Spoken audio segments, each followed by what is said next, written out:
Thank you, Miss Rufina. Up next, we have Mr. Romel Morley. Let's give him a hand, please. Good morning! I'm Romel Morley from TV Center, Batasan.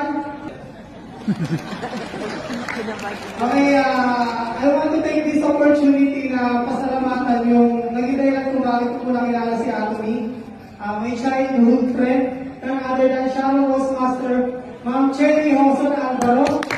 At gusto yung mga supportive sponsor po namin, Diamond Master Ma'am Shay Lagan, and the first Star Master here in the Philippines, Ma'am Leon Me.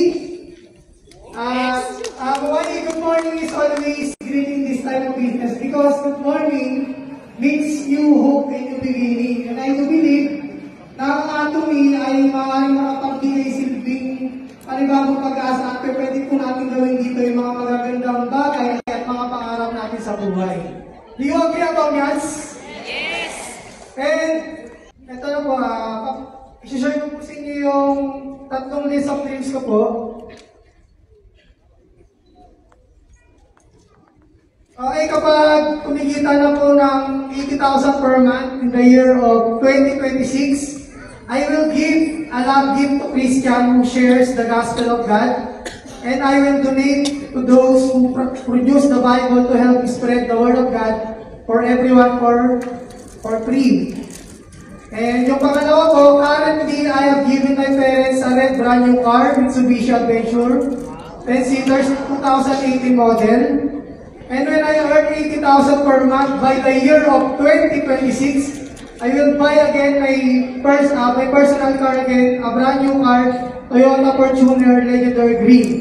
And then yung last po, in the month of July 16 to 30, 2026, when one of my dreams of getting the mastership position of Sharon Rose Master comes true, I will also be able to travel to different parts of the Philippines to talk and share my experiences here in Atomy, and I can also travel to Jeju Island with my senior citizen mother.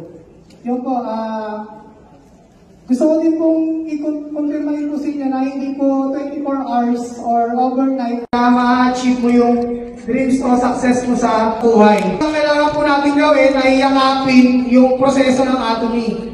Sapagkat mayroon lang po tayong may pagkapantay-pantay sa mundong ito, ano man lahi mo, mayaman o mahihirap ka man, bata o matanda ka man o anumang sistema na mayroon ka, ay mayroon naman po tayong lahat ng tao na may pagkapantay-pantay sa mundong ito ay ang oras. Ibig sabihin, ang kailangan po natin sa business na ito ay ang oras mo.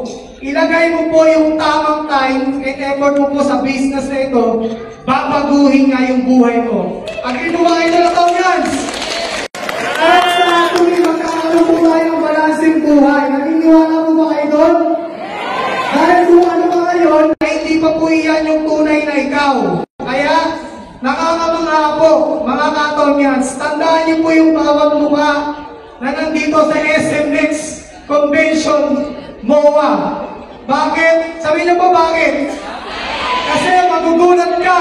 Someday, at darating mo yung oras na aawagan yan sa success ang Atomy.